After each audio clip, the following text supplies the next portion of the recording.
Hop! Saint-Laurent-du-Pont, Oui, oui, Saint-Laurent-du-Pont. On se fait un petit react? Allez. en Isère. Dans la nuit du 31 octobre 1970, Oh, c'est vieux. une discothèque attire des centaines de jeunes venus de toute la Très région. stylé, ça. La musique est forte, la salle est Ça, pleine, et rien ne laisse penser que cette soirée va devenir l'une des plus grandes tragédies françaises. À l'entrée du 5-7, des tourniquets métalliques filtrent les clients. Comme dans les métros, ils ne tournent que dans un seul sens. Pour entrer, mais pas pour sortir. Vers 1h35 du matin, un incendie se déclare. Au milieu des rires, de la joie, de la musique, personne ne se rend compte de rien. Le feu se propage discrètement, une fumée apparaît. Et en quelques minutes seulement, tout bascule. Les rires se transforment en cris, la joie en angoisse. La fête devient alors un véritable cauchemar. La panique s'installe, on hurle, on pousse, on frappe. Des dizaines de jeunes cherchent une sortie. j'ai envie de la regarder en 1,25. Ça vous fait chier ou pas?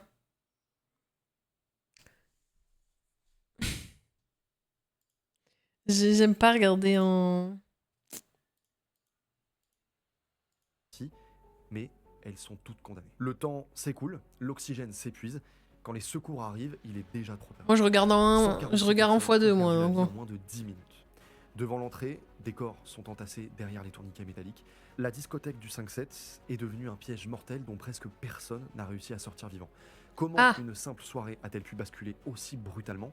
Et surtout, comment un tel drame a-t-il pu être possible? Je vais vous raconter l'histoire de la discothèque du 5-7, l'incendie qui a bouleversé la France et marqué à jamais la mémoire d'une génération. Tragédie dans l'Isère aux premières heures de cette journée de la Toussaint.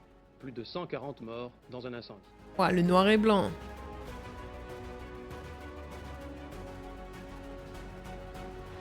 Chapitre 1, la révolution du dancing. Au début des années 60, la France change de rythme. Le mouvement yéyé Ouais, c'est domine énorme. la Hein. scène musicale, incarné par des artistes comme Johnny Hallyday, Sylvie Vartan ou Claude François. En parallèle, l'influence anglo-américaine est immense, avec des figures comme Elvis Presley ou le groupe The Beatles qui inspirent profondément les jeunes Français. La manière de faire la fête évolue elle aussi.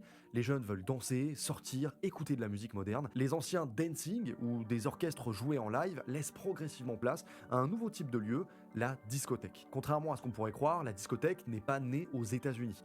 Bien qu'elle a aidé à apporter la musique populaire et l'idée de faire danser les foules sur des sons enregistrés, c'est en France que ce concept va véritablement prendre forme. Le Ah modèle ouais? de discothèque, d'origine française donc, va s'imposer à l'international. Ici, on remplace les orchestres par des disques vinyles qui s'enchaînent pour créer une ambiance continue. On ne vient plus seulement écouter de la musique, on vient danser. Les discothèques deviennent des symboles de modernité, de liberté, mais aussi de rencontre. Et c'est aussi dans les années 70 qu'arrivent les pantalons pas de def et les matières synthétiques comme le tergal ou le nylon. Partout en Ah. France, des discothèques ouvrent pour répondre à la demande Ouais, le détail qu'il vient de dire, là, c'est pas pour rien, je pense. croissante d'une jeunesse en quête de divertissement. À cette époque, la priorité, c'est la bonne ambiance, la musique et surtout Les la trucs pas de rentabilité, Delphes, là. bien plus que la sécurité. Et malheureusement, en 2026, c'est visiblement toujours le cas. C'est précisément dans ce contexte à la fois euphorique et fragile que va s'inscrire l'histoire tragique du 5-7. Chapitre 2, l'énorme succès du 5-7. 5-7! Avril 1970 à Saint-Laurent-du-Pont, un petit village dans le département de l'Isère, la discothèque du 5-7 ouvre ses portes. Gilles Berbat fait partie de l'un des 3 co-créateurs aux côtés de ses amis Jean-Louis Herbelin et Jean-Paul Reverdy. Située au bord d'une route nationale, cette discothèque n'est pas un simple dancing de campagne, c'est un lieu moderne destiné à la jeunesse de toute la région. Les propriétaires veulent offrir un espace capable de rivaliser avec les plus grands clubs des grandes villes de France. Le bâtiment est un vaste hangar en béton avec peu d'ouverture vers l'extérieur. À l'intérieur, toute la décoration est pensée pour impressionner. Murs recouverts de mousse sculptée, plafond travaillé en relief, jeu de volume. C'est trop évoquant stylé, une les sorte plans de corps 3D, là. artificiel. Tout est fait de matériaux légers et bon marché pour l'époque, c'est-à-dire du plastique, de la mousse ou encore du bois verni. Un décor immersif, presque irréel, pensé avant tout pour l'ambiance et créer des soirées inoubliables. Pour les jeunes de Grenoble, Chambéry ou encore Voiron, le 5-7 devient rapidement l'endroit où il faut être vu. Le QG! On s'y rend en bande, en mobilette ou dans la voiture des parents. C'est un endroit de rencontre autant qu'un espace de fête. La musique y est omniprésente, le DJ enchaîne les vinyles sans interruption, maintenant une énergie constante sur la piste de danse. Les jeux de lumière colorés donnent à la salle une atmosphère presque futuriste pour l'époque. Les soirées suivent un thème bien établi, des moments de danse rapides, rock ou twist, puis des ralentissements et surtout le fameux quart d'heure de slow, moment clé où les rencontres se font. Dans cette salle de province, l'air est saturé de fumée de cigarettes et des odeurs de parfum, souvent le patchouli, très populaire chez les jeunes. Le 5-7 devient ainsi un lieu emblématique de la jeunesse locale. Ça sent bon le patchouli, j'aime Vivant, bien. populaire et profondément ancré dans la culture des discothèques de son époque. Les soirs de fête, les gens font la queue Bon appétit, Gold Eyes. devant de les ton bonbon. tourniquets avant d'entrer dans la discothèque. Un passage obligé, banal à l'époque, mais qui jouera plus tard un rôle bien plus critique. Mais derrière cette ambiance festive se cache un bâtiment pensé pour impressionner plus que pour protéger. Et c'est précisément dans ce contexte qu'une nuit ordinaire va basculer dans l'horreur. Chapitre 3, la nuit du chaos. Oh non. Dans la nuit du 31 octobre au 1er novembre 1970, la discothèque du 5-7 accueille une soirée particulièrement attendue. Sur scène, le groupe parisien des Storms, très en vogue à l'époque, est présent. Les musiciens commencent à jouer vers 22h et animent la piste de danse toute la nuit. La salle est pleine, environ 200 personnes âgées entre 18 et 25 ans ont pris place dans l'établissement. Ils viennent de toute la région, notamment de Grenoble, Chambéry ou encore Vénissieux. Des cars ont même été affrétés pour permettre aux jeunes de venir sans voiture. L'entrée, fixée à 12 francs, attire une foule importante. D'autant plus que le groupe est très populaire et 12 largement francs promu à la radio locale. Il y a Attendez, ça fait combien en euros, 12 francs? 12 francs en euros. 12 francs suisses équivalent Ah, mais à il 12 met en euros francs 83 suisses. centimes. Ça fait combien 12 anciens francs français en euros? Ok, voilà ce que j'ai trouvé sur le web. Voilà ce que j'ai trouvé sur le web. 12 francs.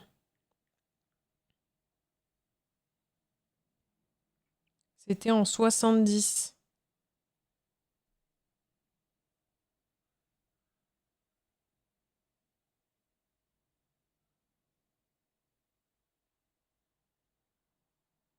« 12 francs en 1970 correspond à 15 euros en 2025, en tenant compte de l'inflation. » Mais je veux pas tenir compte de l'inflation, moi. Qu'est-ce qu'il me raconte?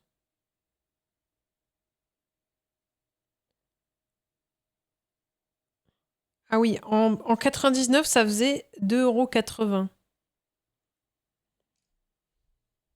Non, les convertisseurs, ils sont bourrés. Enfin.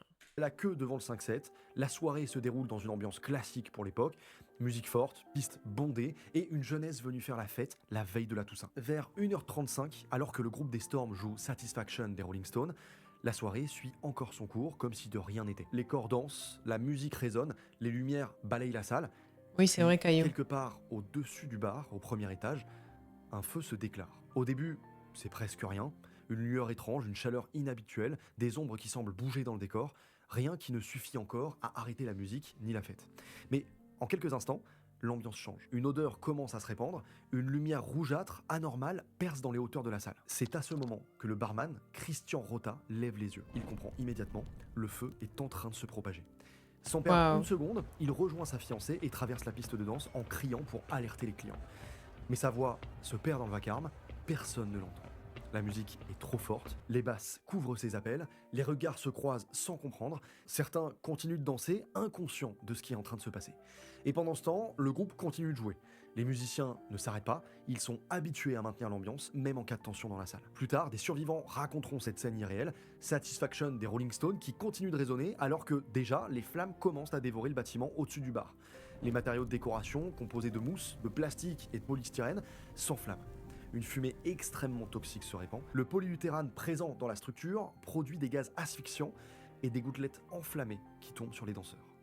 Les vêtements des jeunes se mettent à brûler. Dans cet environnement clos, c'est la terrible. fumée réduit la visibilité et la respiration devient vite difficile. Dans la panique, certains tentent de fuir.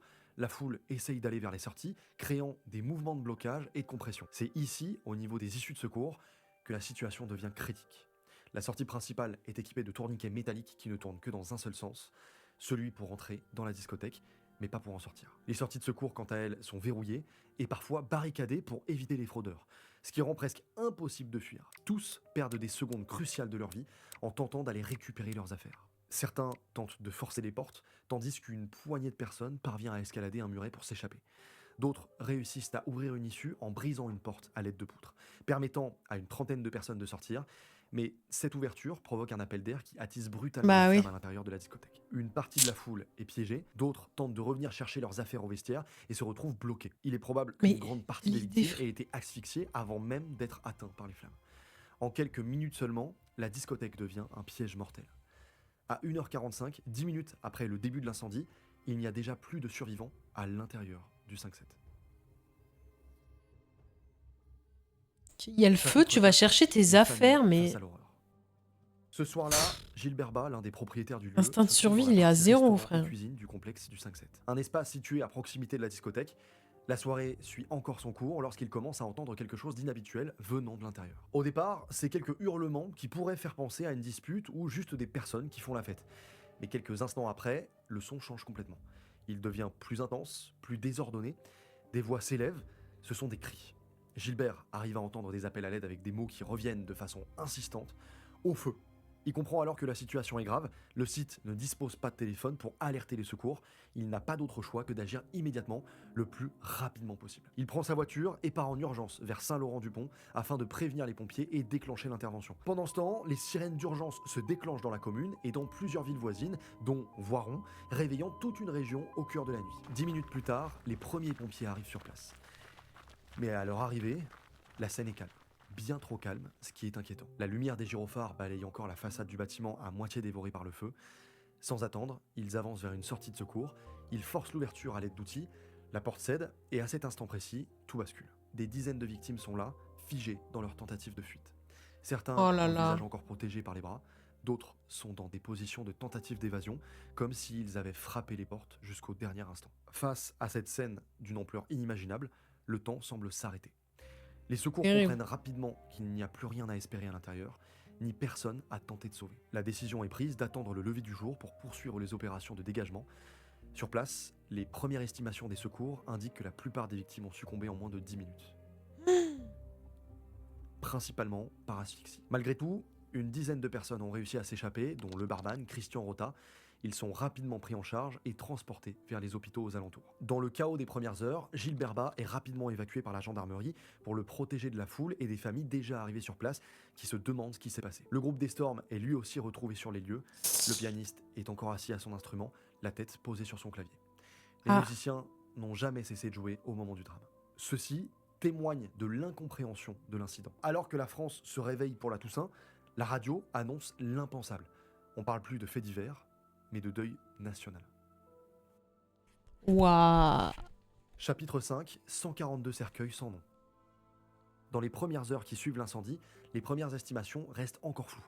Les pompiers évoquent d'abord une quarantaine de morts, tandis que certains journalistes avancent déjà un bilan bien plus lourd, autour de 80 victimes. Mais au fil de la matinée, l'ampleur réelle du drame se dessine. Les secours finissent par établir un premier bilan de 142 morts et une dizaine de blessés graves. Parmi eux, 4 succombent ultérieurement à leurs blessures, portant le bilan total à 146 morts. Une quarantaine de survivants sont identifiés. La catastrophe Dinguerie. frappe de plein fouet plusieurs familles et territoires de la région. Parmi les 146. victimes figurent notamment les associés de Gilles Berbat, ainsi que de nombreuses autres Mais personnes. c'est fou de faire un venues des villes bâtiment voisines. où La tu ville fais de pas Chambéry d'issue de est secours, particulièrement genre. touchée, Après, avec c'était à plusieurs dizaines de l'époque, mais... disparus. De nombreuses victimes sont des étudiants de l'université de Grenoble. La moyenne d'âge des personnes décédées est extrêmement jeune, autour de 20 ans, ce qui crée un choc dans toute la région. Mais l'identification devient difficile. Les moyens techniques de l'époque sont limités et la violence du feu a rendu la plupart des corps méconnaissables.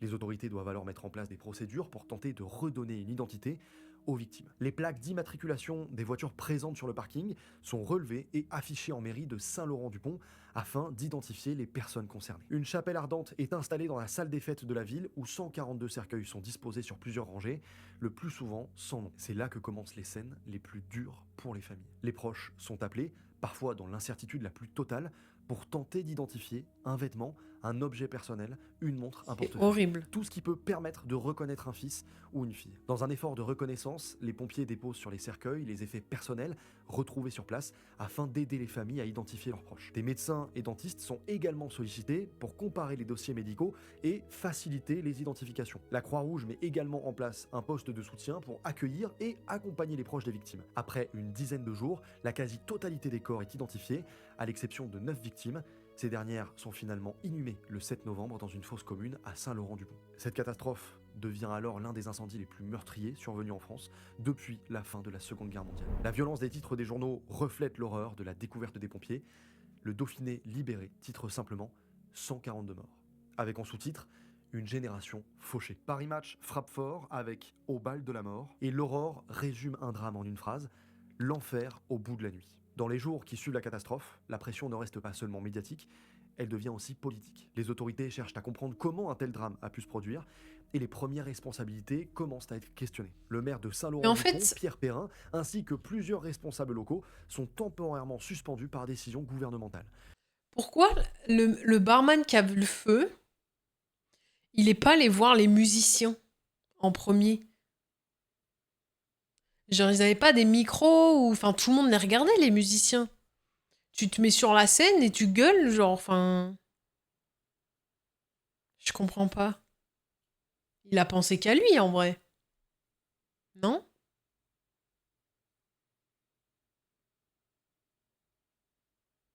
En Suisse, les gens filmaient l'incendie. Le temps que la justice fasse la lumière sur les conditions d'ouverture de la discothèque. Une question revient sans cesse, le 5-7 aurait-il dû être autorisé à ouvrir dans cet état? Cette décision provoque immédiatement des tensions dans les communes. Les familles des victimes réclament des explications et s'opposent au retour du maire, dans un climat encore marqué par l'émotion et la colère. Une partie des habitants soutient leur élu et refuse de voir leur village associé uniquement à la responsabilité du drame. Très vite, la médiatisation nationale amplifie ces tensions locales, rendant presque impossible toute tentative d'apaisement dans les semaines qui suivent. Finalement, le maire reprend son poste peu de temps après, avant d'être réélu lors des élections suivantes. Chapitre 6, l'horreur cachée par l'hommage d'un président. Le site de la discothèque du 5-7 n'est plus qu'un espace ravagé, encore marqué par les traces de feu et par les corps retrouvés à l'intérieur. Les envoyés spéciaux du Figaro parlent d'un moment où même les reporters les plus expérimentés restent sans mots. Certains photographes allant jusqu'à ranger leur appareil photo, comme un geste qui montre l'incapacité de documenter tout ça. Dans les jours qui suivent, les grands titres nationaux reprennent l'information, insistant sur deux éléments qui marquent profondément l'opinion, la jeunesse des victimes et la brutalité du drame. Mais quelques jours seulement après la catastrophe, un autre événement vient bouleverser l'actualité nationale. Le 9 novembre 1970, l'ancien président Charles de Gaulle meurt à Colombey-les-Deux-Églises. Cette disparition historique détourne immédiatement l'attention médiatique, mettant l'incendie du 5-7 Ah et oui. ses victimes au second plan. C'est dans ce contexte qu'intervient une polémique médiatique devenue célèbre. L'hebdomadaire satirique Harakiri met en couverture un titre provocateur, Balle tragique à Colombey, un mort, en détournant volontairement le langage utilisé des autres médias quelques jours plus tôt pour parler de l'incendie. Le but de ce titre, c'est pas de se moquer, mais de dénoncer le fait que la presse et les politiciens parlent d'un homme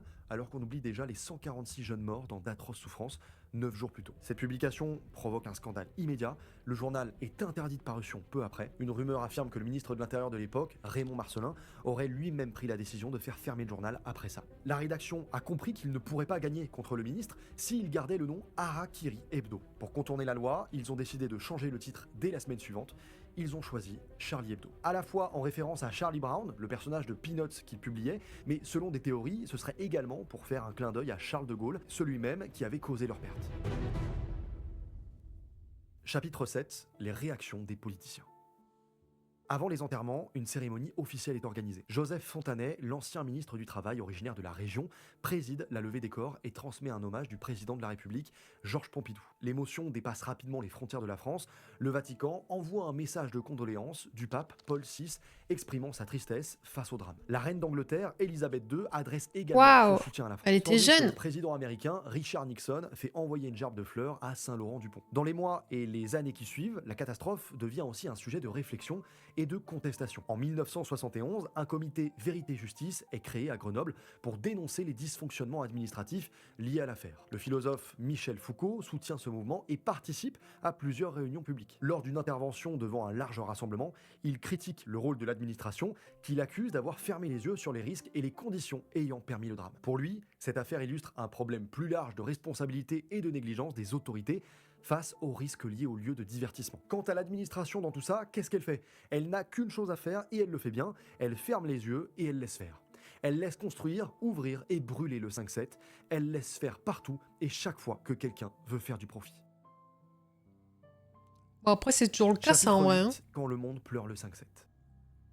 Une question survient, comment le 5-7 a-t-il pu se transformer en piège incendiaire? Très vite, les experts explorent toutes les pistes possibles. Un court-circuit dans une installation électrique, ou encore le système de chauffage à air pulsé situé au-dessus du bar. C'est d'ailleurs cette dernière hypothèse qui devient la théorie officielle.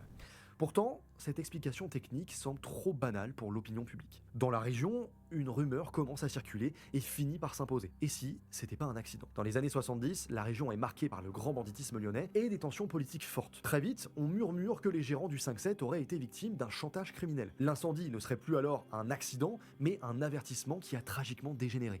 D'autres théories, plus sombres encore, évoquent un attentat. Des survivants jurent avoir entendu des déflagrations ou remarqué des comportements suspects avant le drame. La justice étudiera plus tard ces pistes, mais finira par les écarter, faute de preuves matérielles. Mais le mal est fait. Dans la mémoire collective de Saint-Laurent-du-Pont, la blessure est si profonde qu'il est presque insupportable d'admettre que 146 jeunes personnes sont mortes à cause d'un simple radiateur et d'une porte Tu condamnée. m'étonnes. Pour beaucoup, le drame doit avoir un coupable, un humain avec un visage. Aujourd'hui encore, 50 ans plus tard, le débat n'est pas totalement clos pour certains anciens de la région. Entre la vérité des experts et celle du cœur, le 5-7 reste entouré d'un mystère que le temps n'a jamais tout à fait réussi à dissiper. Chapitre 9, l'heure des comptes. Le 9 octobre 1972, 2 ans après le drame, le procès s'ouvre au tribunal correctionnel de Lyon. Dans la salle, l'atmosphère est lourde. Les familles des victimes côtoient les avocats, les journalistes et les accusés. Sur le banc des prévenus, 5 hommes doivent répondre de leurs responsabilités dans la catastrophe du 5-7. Il y a d'abord Gilbert Bas, l'un des fondateurs survivants de la discothèque. À ses côtés, Pierre de la Giraudière, maire de Saint-Laurent-du-Pont. Viennent ensuite Marcel et Joseph Vinfle, père et fils, responsables de l'installation du système de chauffage. Et enfin, Alfred Moskowitz, dirigeant de la société Chubby, fournisseur des matériaux utilisés pour les décors en mousse de polyuréthane. Tous sont poursuivis pour homicide et blessures involontaires. Dès les premières audiences, le procès prend une dimension tendue. Lors de son interrogatoire, Gilbert Bas affirme que les sorties de secours n'étaient pas verrouillées et insiste sur le fait qu'une quarantaine de personnes ont réussi à s'échapper. Preuve que, selon lui, l'évacuation était possible. Et cette défense se heurte immédiatement aux éléments techniques du dossier. Les rapports des pompiers, ainsi que des témoignages des survivants, décrivent une réalité bien différente. Certaines issues auraient été condamnées par des planches de bois clouées, rendant toute fuite quasi impossible. À la barre, les rescapés viennent raconter ce qu'ils ont vécu. Leur récit plonge la salle dans un silence pesant. Parmi eux, le barman Christian Rota. Il décrit devant la cour les premières minutes du drame. La lumière rouge à l'étage, la prise de conscience du danger, puis sa course à travers la piste de danse pour tenter d'alerter les clients. Mais sa voix n'arrivait pas à se faire entendre, les amplificateurs couvrent ses cris et les danseurs continuent à bouger sans comprendre. Très vite, la fumée envahit la salle. Certains tentent de fuir, d'autres reculent vers les sorties, provoquant des mouvements de blocage. Les témoignages décrivent un véritable piège, des corps entassés, des portes inaccessibles et une issue qui se referme sur eux. Parmi les récits les plus marquants, il y a celui de Pierre Montillo. Il raconte être arrivé au 5-7 avec sa compagne de l'époque, Liliane. Quand le feu prend au-dessus du bar, il ne panique pas immédiatement, mais très vite, le plafond se transforme en une pluie de plastique noir et brûlant. Dans l'obscurité, Pierre attrape la main de Liliane, il la serre fort. C'est leur seul lien de survie. Ensemble, ils tentent d'atteindre une sortie de secours, mais se heurtent à un mur de corps et à des portes qui ne cèdent pas. Dans le chaos absolu, alors que la fumée leur brûle les poumons, une bousculade les projette l'un contre l'autre. Ils se retrouvent séparés, Pierre la cherche en vain, il tente de la rattraper, hurle son nom, mais il est emporté par le mouvement de foule. Il se retrouve dehors, vivant certes, mais Liliane n'est pas derrière lui. Son témoignage sera le rappel brutal que derrière les chiffres et les rapports d'experts, le 5-7 a brisé des vies qui ne demandaient qu'à s'aimer. Oh là Dans là, les débats, c'est si les triste. avocats de la partie civile dénoncent une accumulation de négligence. Manque de contrôle, matériaux inflammables, Ah, c'est ça. dispositifs de sécurité insuffisants. L'un d'eux a résumé la situation avec amertume. Selon eux, ce ne sont pas seulement des erreurs techniques, mais une chaîne de responsabilité qui a conduit à la mort de 146 jeunes. Le 21 novembre 1972, le verdict est rendu. La justice reconnaît les fautes. Absence de contrôle sérieux, défaut de sécurité, utilisation de matériaux dangereux et les issues de secours insuffisamment adaptées. Mais les peines prononcées provoquent une onde de choc dans la salle. Gilbert Bas est condamné à 2 ans de prison avec sursis. Le maire reçoit 15 mois avec sursis. Les installateurs du chauffage écopent de peines allant de 6 à 15 mois avec sursis. Alfred Moskowitz et les autres responsables techniques sont également condamnés à des peines de prison avec sursis. Dans la salle, la colère éclate. Une mère s'effondre en hurlant que la vie de leurs enfants n'a même pas valu une peine de prison ferme. Pour beaucoup, le verdict ressemble à une absence de reconnaissance du drame. 1 an plus tard, en appel, certaines peines sont aggravées. Gilbert Bas voit notamment sa condamnation évoluer vers une peine incluant de la prison ferme pendant 2 ans. C'est aussi à ce moment que les indemnisations sont également fixées. Les parties civiles ont reçu 5 670 000 francs de l'époque, ce qui fait plus de 7 millions d'euros. Mais tout ça ne suffit pas à apaiser la douleur des familles. Juridiquement, l'affaire est close, mais dans la région, le procès n'a jamais réellement refermé la blessure. Il a seulement mis en lumière, dans toute sa brutalité, une accumulation de négligence qui a transformé une nuit de fête en tragédie nationale. Chapitre 10. Rendre hommage aux victimes. Dès 1973, les familles des victimes souhaitent avoir un monument aux morts sur l'emplacement même de l'ancienne discothèque. Mais le projet se heurte rapidement à des obstacles juridiques et fonciers. Le terrain appartient encore à Gilbert Bas et aux familles de ses associés disparus dans l'incendie, ce qui bloque toute initiative. La situation reste figée jusqu'à l'intervention des autorités c'est sûr. nationales. Le président de la République, Georges Pompidou, s'implique personnellement dans le dossier, permettant finalement au département de l'Isère d'acquérir le terrain. Ce déblocage ouvre la voie à la transformation du site. En mai 1976, les ruines du 5-7 sont démolies. Et un mois plus tard, le mémorial est inauguré à l'emplacement même du dancing. Une stèle y porte les noms des 137 victimes identifiées, gravées en lettres dorées, mais pour 9 familles, le vide est encore plus profond. 9 corps n'ont jamais pu être identifiés. Les noms sont inscrits dans un ordre symbolique. D'abord, les jeunes venus faire la fête, puis les musiciens du groupe et enfin, les 2 gérants de l'établissement. À la fin de la liste, les 9 corps inconnus ne sont mentionnés que par un chiffre. Autour du monument, certains éléments de la discothèque ont été conservés. Derrière la stèle, un ancien tourniquet a été laissé en place, accompagné d'une plaque portant une inscription accusatrice rappelant le rôle de ces dispositifs dans le drame. Une inscription est marquée dessus. Placés dans le hall d'entrée, ces tourniquets faits par des hommes inconscients et avides d'argent ont provoqué la mort de 144 enfants brûlés vifs le 1er novembre 1970. Et oui, c'est bien 144 et non pas 146, puisqu'on parle des enfants brûlés, les 2 derniers étant les 2 gérants qui étaient adultes. Et un peu plus loin, il y a une autre stèle qui marque l'endroit où le plus grand nombre de cendres humaines a été retrouvé. Ah. Chapitre 11. Plus jamais ça. L'onde de choc provoquée par la catastrophe du 5-7 aurait dû entraîner une transformation des normes de sécurité en France. Mais dans les faits, Ah, mais Caillou, le comme je changement disais est tout à l'heure, c'est progressif, toujours le cas. presque Hein. lent. Le drame agit d'abord comme un électrochoc, il met en lumière de façon brutale les failles des contrôles et les limites des réglementations. Pourtant, aucun changement n'intervient dans l'immédiat. Il faudra attendre un nouveau choc, l'incendie du collège Édouard Pailleron en 1973, où 20 personnes, dont 16 enfants, ont perdu la vie. C'est à ce moment-là que l'État commence à renforcer sa politique de prévention des incendies. En 1977, une évolution voit le jour. Celle-ci donne l'interdiction progressive de certains matériaux hautement inflammables dans les établissements recevant du public, notamment les mousses synthétiques comme le polyuréthane, tristement associé au 5-7. Les commissions de sécurité deviennent plus strictes, les contrôles se multiplient et les autorités engagent ce que certains décriront comme une véritable chasse aux pièges à feu. Partout en France, des établissements sont inspectés et plus d'une centaine de dancing sont fermés pour non-conformité. Les règles concernant les sorties de secours deviennent centrales.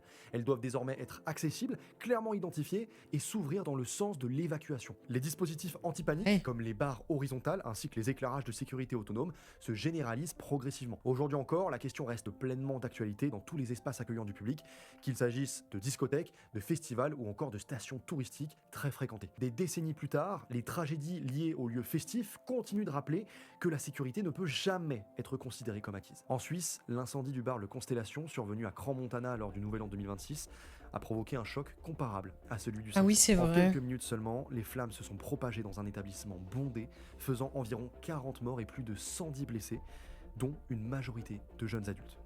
Et j'apporte d'ailleurs tout mon soutien aux familles des victimes dans cet horrible drame. Aujourd'hui, sur le site du 5-7, il ne reste presque plus rien. Seulement un ancien tourniquet conservé comme un dernier témoin des 146 victimes. C'est ici où une simple entrée ordinaire est devenue, en quelques minutes, la frontière entre la vie et la mort.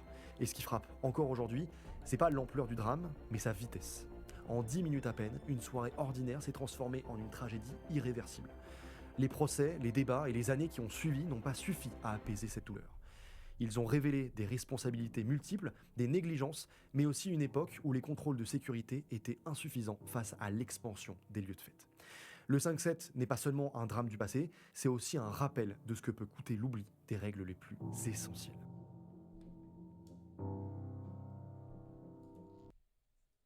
Ah oui, il a tout écrit.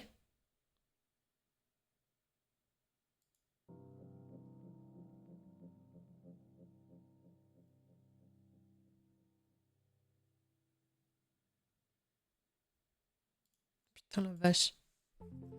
Merde. Qu'est-ce que je voulais dire? Moi, ça me fait penser à...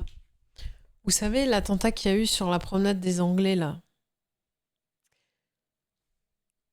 C'était en quelle année déjà? Le 14 juillet, ouais.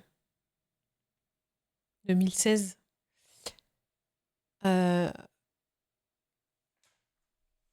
Et ben, En fait, le 14 juillet 2016, 4-5 jours avant, je crois, il y a une amie de mes parents qui nous invite à Nice pour le 14 juillet, pour aller voir le feu d'artifice. Et ma mère a dit ok et tout, pourquoi pas, machin. Et je crois que 1 ou 2 jours avant, on n'y va pas, pour je ne sais plus quelle raison. Mais genre, ma mère a dit ouais, bah en fait, on peut pas venir, je sais plus pourquoi. Et genre, le soir où il y a ça, du coup, on se rend compte que juste on devait y être, nous aussi. Et genre, quand ça t'arrive, t'es en mode, mais c'est ouf en vrai.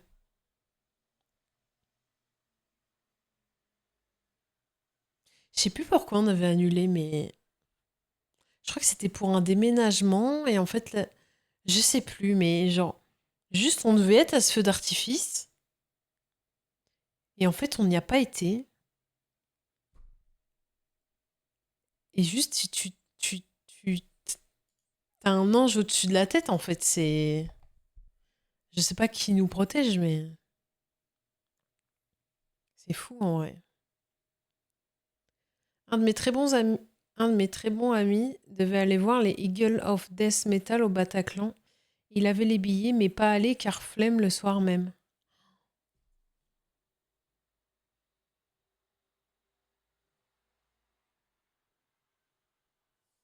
C'est une dinguerie en vrai. En vrai, c'est fou, hein. Il a tellement un ange au-dessus. Il y a quelqu'un qui le protège, ton pote aussi, hein. C'est, c'est fou en vrai. Je trouve ça,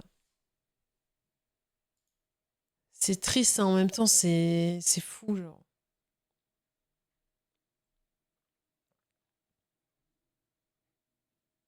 J'ai infiltré Daesh.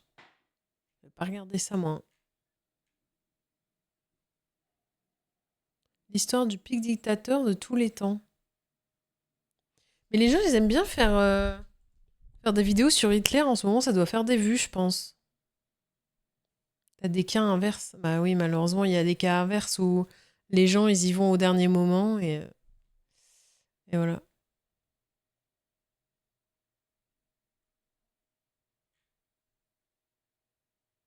C'est Poisson Fécond qui a fait une vidéo, là.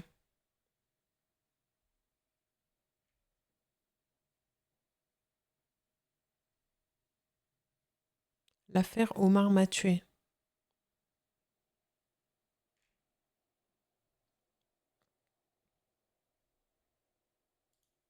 C'est l'un des faits divers les plus médiatisés et les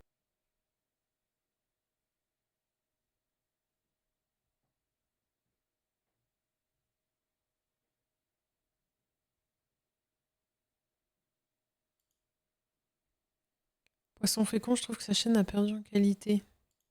Je sais pas, j'ai jamais regardé, moi. Mais j'ai envie de regarder ça, là.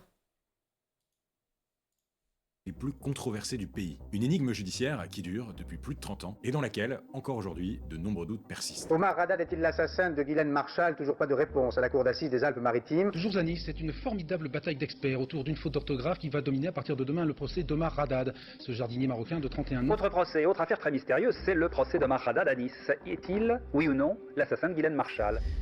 Cette affaire, c'est celle d'un jardinier accusé du meurtre de sa patronne, Guylaine Marshall, en 1991. L'histoire d'une mystérieuse inscription tracée en lettres de sang « Omar m'a tué ». Alors, que s'est-il passé le 23 juin 1991? Qui est ce jardinier Omar Haddad et est-il réellement coupable de ce meurtre sordide? Aujourd'hui, je vais vous raconter l'énigmatique affaire Omar m'a tué.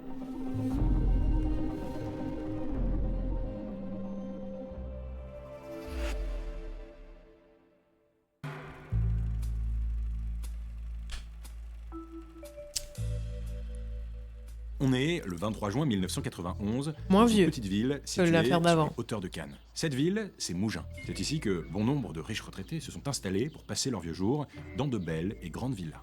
En ce début d'été, il fait déjà chaud sur la Côte d'Azur. Ce dimanche 23 juin, Ghislaine Marchal est attendue à déjeuner à 13h chez sa voisine, Madame Coster. Ghislaine Marchal, c'est la fille d'un riche industriel et la veuve du fondateur des phares de voitures, Marchal. C'est une très belle sexagénaire, une bourgeoise sans histoire. Elle reçoit souvent ses amis chez elle, dans sa villa, où elle vit seule, une villa qui porte un nom, La Chamade, bordée d'un joli jardin et d'une grande piscine. C'est Sacré donc un dimanche baraque. qui ressemble à tous les dimanches dans ce petit coin de paradis. Enfin presque. Ghislaine est en retard au déjeuner auquel elle est invitée, elle qui est pourtant toujours très ponctuelle. Et comme elle n'arrive pas, les invités décident de passer à table. Arrive le dessert, Ghislaine Marchal n'est toujours pas là, alors ses amis, qui commencent sérieusement à s'inquiéter, décident d'aller chez elle pour vérifier si tout va bien. Mais ils ont beau sonner à la grille du portail, personne ne leur répond. Ils vont comme ça rester devant la maison pendant un bon moment avant de finalement rentrer chez eux. La journée passe et Ghislaine Marchal reste injoignable. Le lendemain, le lundi 24 juin, les voisins retournent dans l'après-midi devant chez elle et se disent qu'il y a quand même quelque chose qui tourne pas rond. La villa est située dans un quartier pavillonnaire, surveillé par une société de gardiennage, et donc le gardien a une clé de la chamade. Le groupe d'amis décide donc d'entrer dans la maison pour voir ce qui s'y passe. Une fois le portail passé, ils s'étonnent, la porte d'entrée n'est pas fermée à clé. À l'intérieur, la maison est vide, tout est calme, le lit de Ghislaine est défait, son sac à main trône dans sa chambre, tout est normal, à un détail près. La propriétaire des lieux, Ghislaine Marchal, reste introuvable. Introuvable dans sa propre maison qu'elle ne semble pourtant jamais avoir quittée. Vers 18h30, le petit groupe se décide enfin à appeler les gendarmes, qui arrivent sur place quelques minutes plus tard. Les gendarmes ne constatent aucune effraction, aucun vol, mis à part quelques billets manquants dans le sac de la propriétaire. Ils font le tour de la villa, et dehors, ils tombent sur une petite barrière fermant un escalier qui mène à la cave. Les enquêteurs essaient d'ouvrir la porte, mais celle-ci est bloquée. Bloquée de l'intérieur. Pendant près de 20 minutes, ils forcent, triturent la serrure, jusqu'à ce qu'enfin la porte cède. Et c'est là que l'affaire bascule. Derrière la porte de la cave, bloquée par un lit pliant et une barre métallique, les gendarmes tombent nez à nez avec un corps ensanglanté. Ghislaine Marchal, 65 ans, en peignoir de bain, gît dans une mare de sang. Face contre terre, elle est à peine reconnaissable. La victime semble avoir été frappée et poignardée. L'un de ses doigts a même été coupé. Madame Marchal a été exécutée froidement, son agresseur ne lui a laissé aucune chance. Mais très vite, un autre détail va étonner les gendarmes. Sur l'une des portes du sous-sol, la porte de la cave à vin, on peut lire une inscription en lettres de sang. Omar m'a tué. Un peu plus loin, sur une autre porte, une autre inscription moins lisible. Omar m'a t.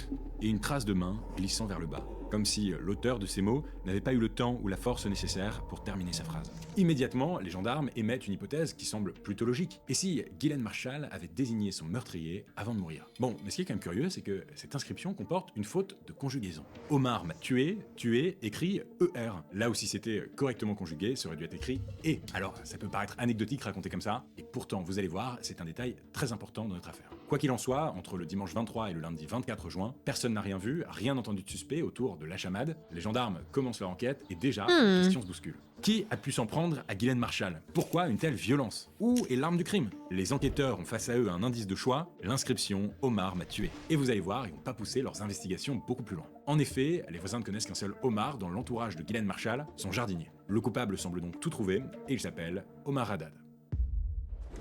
Bah oui.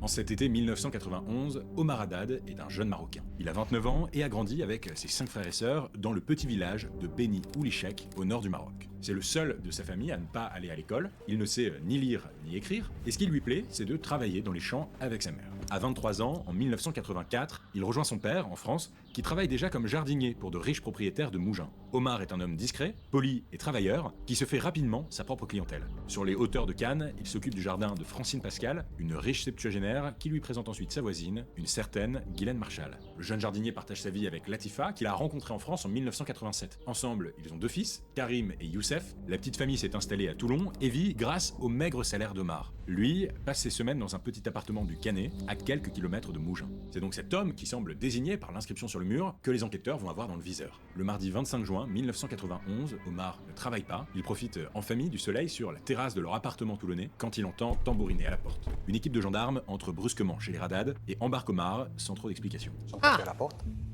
Ma belle-sœur a ouvert la porte. Comme vous dites, j'attendais ce que M. Omar Haddad est là. J'attendais mon nom, j'ai présenté. Il m'a dit ce que tu vas aller avec nous. J'ai dit oui, mais pourquoi? Ça restait comme ça, pourquoi? Après, il m'a dit non, on sait pas. Les gendarmes en sont convaincus, Omar Haddad est l'assassin de sa patronne. Et il compte bien faire avouer le crime à ce coupable idéal. Le jeune jardinier est placé en garde à vue, sans rien comprendre et sans qu'on lui explique ce qu'il fait là. Les gendarmes lui montrent alors la photo du corps de Guylaine Marchal, puis l'accusent du meurtre. Omar parle mal français et ne comprend rien à ce qui lui arrive. Pendant toute sa garde à vue, 24 heures au total, les gendarmes le poussent à bout.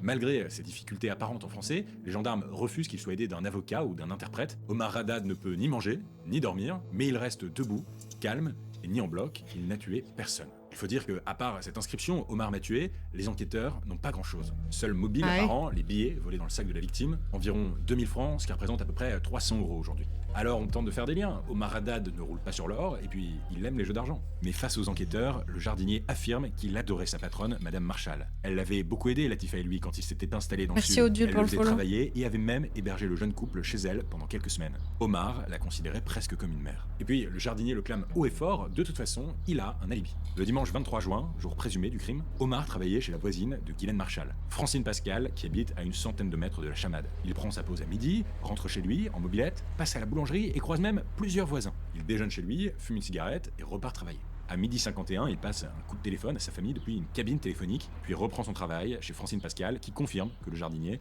a passé toute la journée chez elle. Je suis à peu près sûre que c'est pas possible que ce soit lui, étant donné qu'il travaillait toute la journée chez moi ce jour-là, et que je n'ai pas vu partir un seul instant.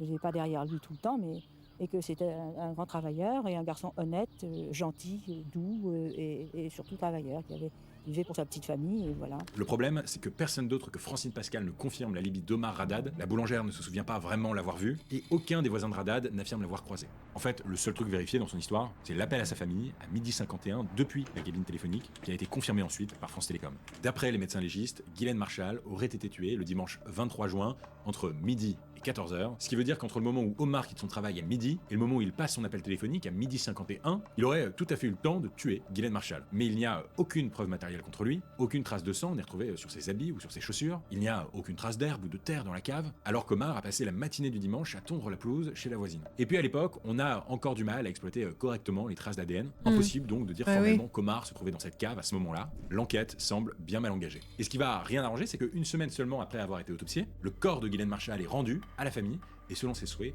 incinéré. Le corps disparu rend donc toute future analyse impossible, ce qui semble, il faut dire, assez incompréhensible dans une telle affaire criminelle. Mais pour les gendarmes, peu importe, le message en lettres de sang leur suffit pour inculper Omar Haddad pour homicide volontaire. Le 27 juin 1991, le jardinier est envoyé à la maison d'arrêt de Grasse dans l'attente de son procès. Omar passe 2 ans en détention provisoire et en 1993, l'enquête est bouclée.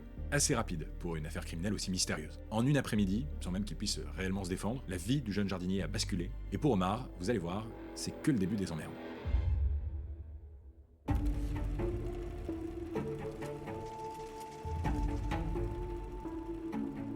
On est en janvier 1994, et ça fait un peu moins de 3 ans que Guylaine Marchal a été assassinée. Omar Haddad est toujours emprisonné à Grasse, dans le sud de la France, et continue de nier être le meurtrier de sa patronne. Mais le temps du procès est arrivé. Le 24 janvier 1994, à la cour d'assises des Alpes-Maritimes, à Nice, la salle est pleine. Les bancs de la presse sont complets. Il faut dire que cette affaire fait la une de tous les journaux nationaux. Ce qui intéresse le grand public, c'est pas simplement le mystère qui entoure ce meurtre, c'est aussi le fait que 2 mondes s'affrontent. D'un côté celui de la bourgeoisie française, de l'autre celui d'un jardinier, illettré, immigré et marocain. Le fait divers, au fond, est presque devenu une affaire politique du pays. Sur le banc des accusés, Omar Haddad apparaît amaigri et fatigué par 3 années de détention. Du côté des parties civiles, le fils unique de Guylaine Marchal, Christian Veilleux, et la sœur de la victime, Claire de Grandruth. D'un côté comme de l'autre, tous veulent que justice leur soit rendue. Le procès s'ouvre. Pour le représenter, Omar Haddad a choisi un avocat célèbre, maître Jacques Vergès, connu pour avoir défendu Klaus Barbie, responsable de la Gestapo de Lyon pendant la Seconde Guerre mondiale. La famille de Guylaine Marchal, elle, a choisi un avocat tout aussi reconnu, maître Henri Leclerc, président de la Ligue des droits de l'homme.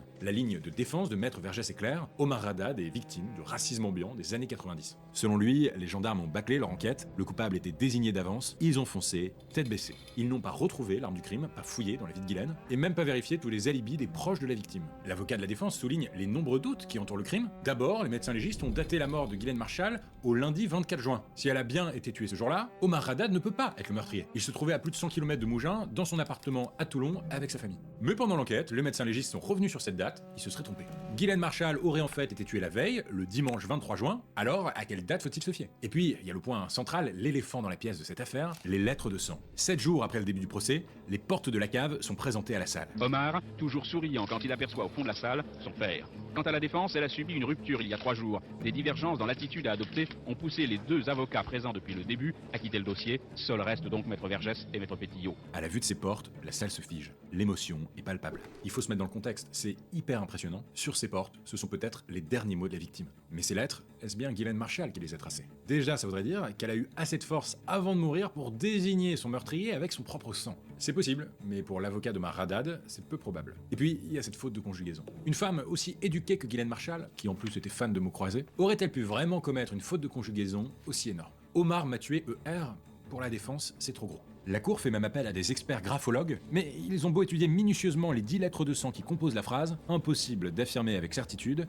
qu'il s'agit bien de l'écriture de Ghislaine Marchal. Autre argument de la défense, la porte de la cave où a été retrouvé le corps. Rappelez-vous, elle était fermée de l'intérieur. Les gendarmes ont mis 20 minutes pour l'ouvrir, ça voudrait dire que Ghislaine Marchal, une femme de 65 ans, alors qu'elle agonisait, a trouvé suffisamment d'énergie pour se barricader aussi solidement. Non, définitivement, c'est très difficile à croire pour l'avocat. Et ça, c'est important d'en parler de ce truc-là. Cette porte barricadée. Bah oui, à part cette bizarre. porte, il n'y a aucun moyen d'entrer ou de sortir de la cave. Alors qui d'autre que Ghislaine Marchal aurait pu bloquer la porte de l'intérieur? C'est maintenant au tour de l'accusation de présenter ses arguments. Dans la salle d'audience du tribunal, les témoins à charge défilent à la barre. La femme de ménage de Madame Marchal, Liliane Recevaux, est particulièrement accusatrice. Selon elle, Omar Haddad aimait les jeux d'argent, dépensait tout ce qu'il gagnait au casino, et il avait du mal à payer son loyer. Résultat, il demandait très souvent des avances sur son salaire que sa patronne ne lui donnait pas toujours. Omar Haddad aurait donc pu tuer Ghislaine Marchal parce qu'elle refusait de le payer avant la fin du mois. Les proches de la victime proposent même un nouveau mobile. Ghislaine était une femme très courtoise, mais enfin, elle avait quand même très mauvais caractère. Il lui arrivait même d'être franchement détestable. Omar a pu la tuer parce qu'il n'en pouvait plus. Et puis, il y a ces lettres de sang. Et pour l'accusation, c'est le point qui incrimine Omar Haddad. C'est vrai, il y a cette faute de conjugaison, mais Maître Henri Leclerc met en avant que Ghislaine Marchal avait déjà fait cette faute par le passé.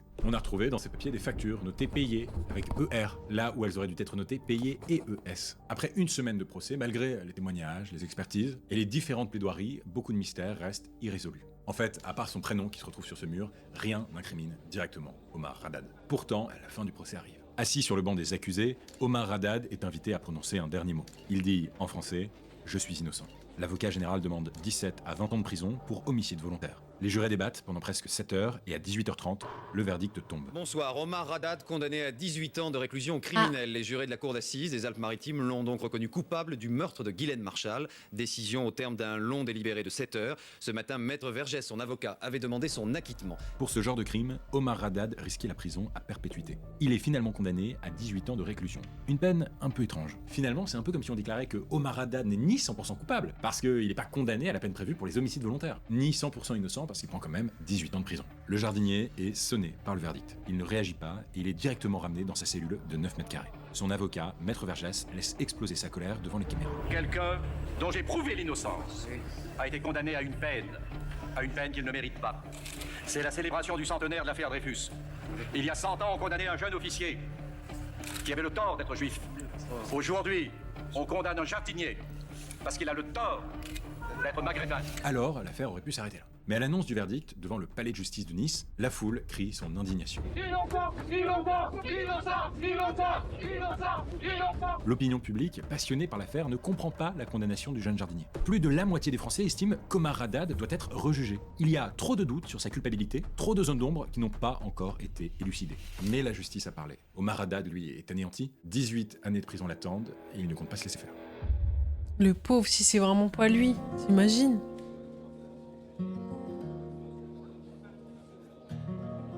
Quelques années passent, et dans sa petite cellule de la prison de Muret, à Toulouse, Omar Haddad continue de clamer son innocence. Il enchaîne les grèves de la faim et les demandes de révision de son procès, mais sans succès. En 1996, 2 ans après la condamnation, l'affaire devient encore plus politique. Le roi du Maroc s'en mêle. En visite en France pour rencontrer le président de l'époque, Jacques Chirac, Hassan II, roi du Maroc, demande la libération d'Omar Haddad. En échange, il promet de libérer des Français emprisonnés dans son pays. Jacques Chirac accorde un signe grâce partiel au prisonnier et écourte sa peine de presque 5 ans. En apprenant la nouvelle, les proches d'Omar, comme son père, se réjouissent. Merci beaucoup pour Monsieur le Président, Monsieur Jacques Chirac, merci. Mais tout le monde il les connaît, Monsieur mon fils il est pour rien.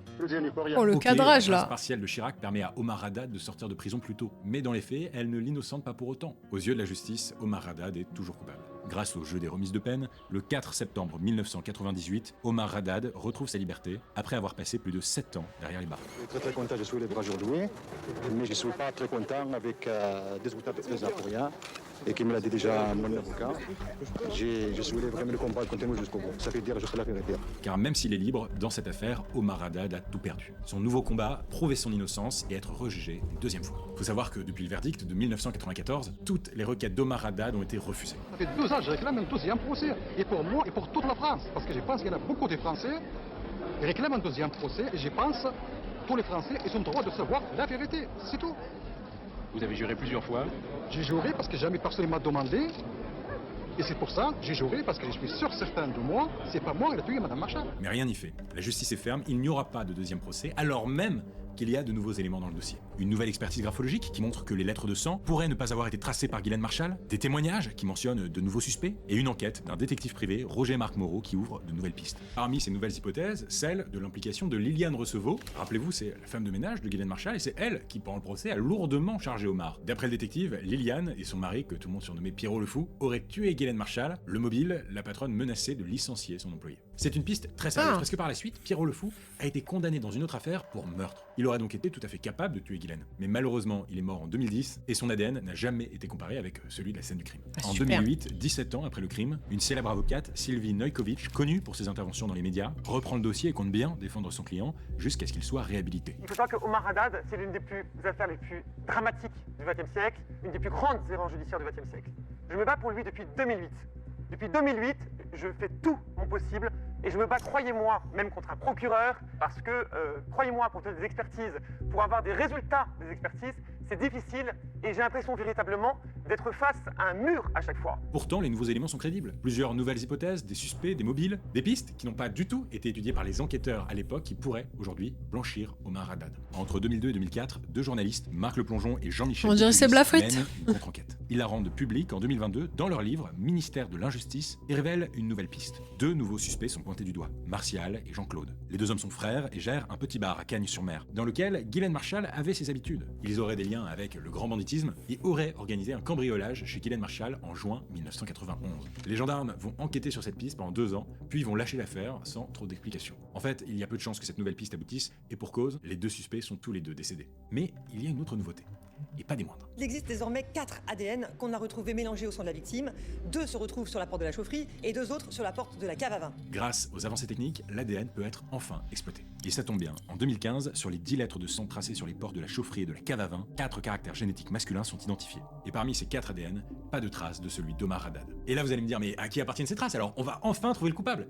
Eh ben non. Malheureusement, pour le moment, aucune de ces traces ne correspond à un profil génétique enregistré au FNAEG, le fichier national des empreintes génétiques. On ne sait donc pas à qui elles appartiennent. Autre hypothèse encore, rien n'a vraiment été exploré dans la vie sentimentale de Ghislaine Marchal. Aurait-elle eu un ou plusieurs amants? C'est ce que racontent ses amis, mais sans trop de détails. Ghislaine était une femme très secrète. Était-elle menacée par quelqu'un? Sans doute un homme jaloux. C'est même pas son sang, putain! Nous ne saurons jamais. Mais Maître Novakovic, l'avocat de Omar, ne se laisse pas abattre et demande en octobre 2022 la révision du procès. Et pour la deuxième fois, dans ce feuilleton judiciaire, la requête est refusée. Omar Haddad ne sera pas rejugé. Malgré beaucoup de mystères qui entourent encore aujourd'hui cette affaire, aux yeux de la justice, Omar Haddad reste encore le seul et l'unique meurtrier de Ghislaine Marchal. Mais son combat pour espérer pouvoir prouver son innocence, lui, continue. L'affaire Omar Haddad, c'est l'histoire d'un jeune Marocain de 29 ans, à la vie banale, empêtré dans l'une des affaires les plus médiatisées de ces 30 dernières années. C'est l'histoire de plusieurs décennies de doutes, de débats et de combats pour que la vérité éclate au grand jour. L'histoire d'une affaire judiciaire qui a secoué l'opinion publique jusqu'aux plus hautes sphères du pouvoir, une affaire dans laquelle l'identité du coupable reste encore incertaine. C'était l'énigmatique affaire Omar m'a tué. C'est dingue en vrai. C'est dingue quand même.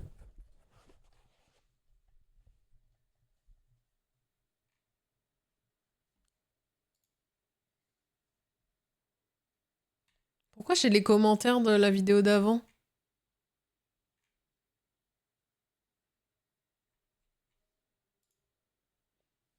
C'est l'un des faits divers. Oui, oui, on a compris.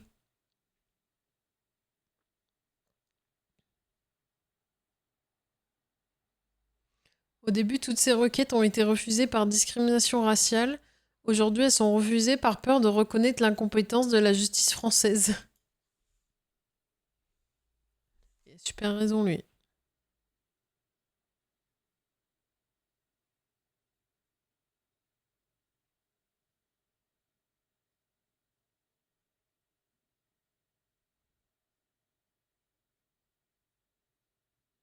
C'est vrai que le doigt coupé, personne n'en parle. Hein.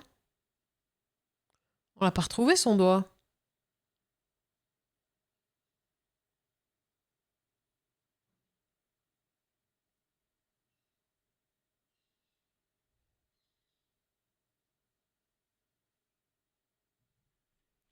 C'est fou, quand même. C'est fou. Bah! Qu'est-ce qui se passe là-bas? Pourquoi le chien il aboie? Pourquoi?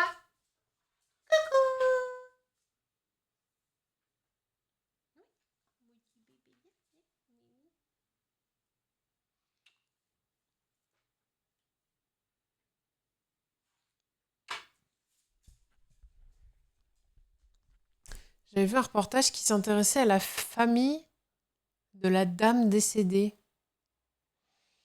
Ah, de ce qu'on vient de regarder là? La théorie, c'est que quelqu'un avait tué la vieille pour l'héritage et il avait fait accuser le jardinier. Mais ça m'étonnerait tellement pas. C'est des gens riches. Mais pour moi, en fait, pour moi, ça peut pas être elle qui est écrit sur la porte si... Enfin... Elle se serait pas mise au milieu de la pièce, genre elle serait restée en bas de la porte, tu vois. Elle était pas à côté de la porte. C'est trop bizarre, il y a pas de sang vers la porte. Enfin bref.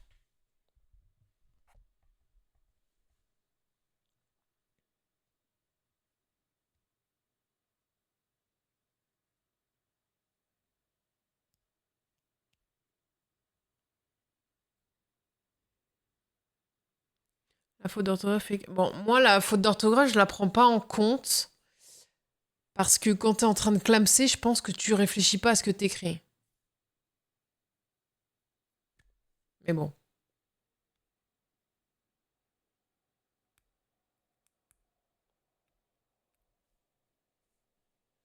Mais je sais pas si je penserais à écrire ça...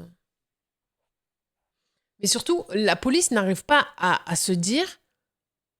Comment la porte, elle peut être barricadée alors qu'elle est toute seule dedans? Ou alors le mec, il a mis le truc et il a fermé...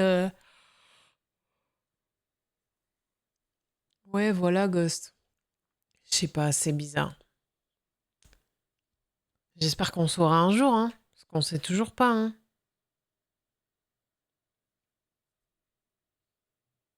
Attendez, j'ai une vidéo de fou, là, j'ai envie de la regarder.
C'est long, hein.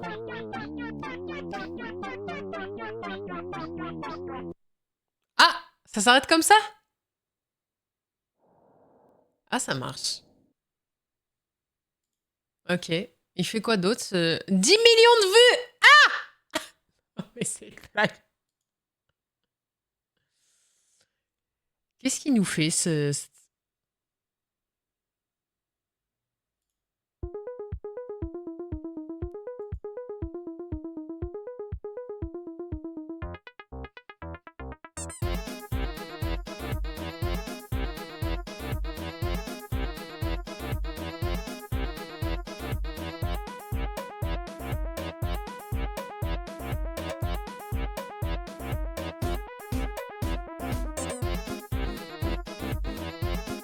Ah, en fait, j'aime bien.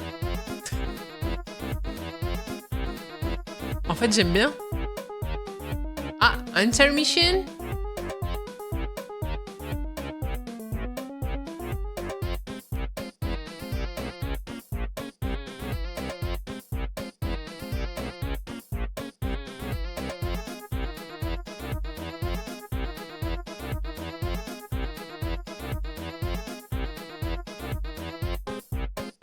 Mais j'aime bien. The Mind of Jimoti.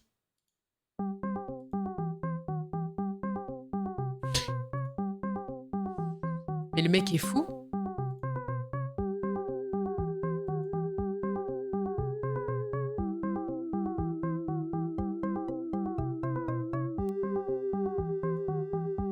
Ah, j'aime moins celle-là, j'aime moins.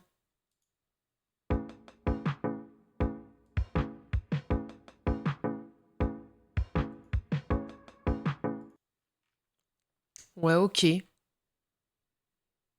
Les populaires.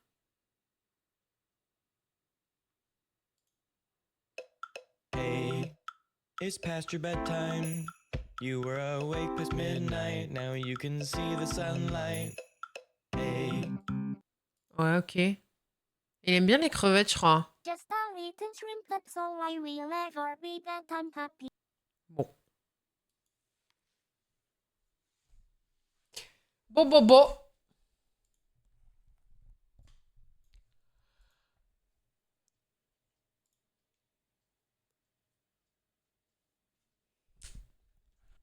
Eh ben écoutez, ma foi. Moi, je vais aller me faire à manger. Je vais aller faire la valise. La valise des rats. Ça, j'ai oublié que c'était fort, ça. Merci pour le sub à Gold Eyes Ghost. Merci beaucoup.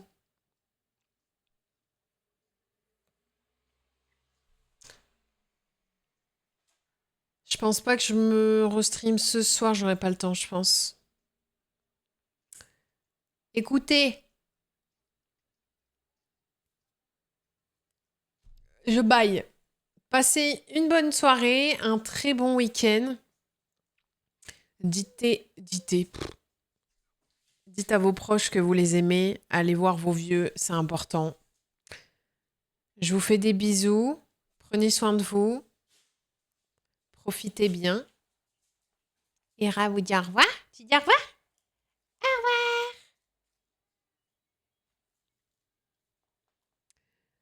Un bon week-end. Nous, avec Ira, on va se promener tout le week-end. Des bisous.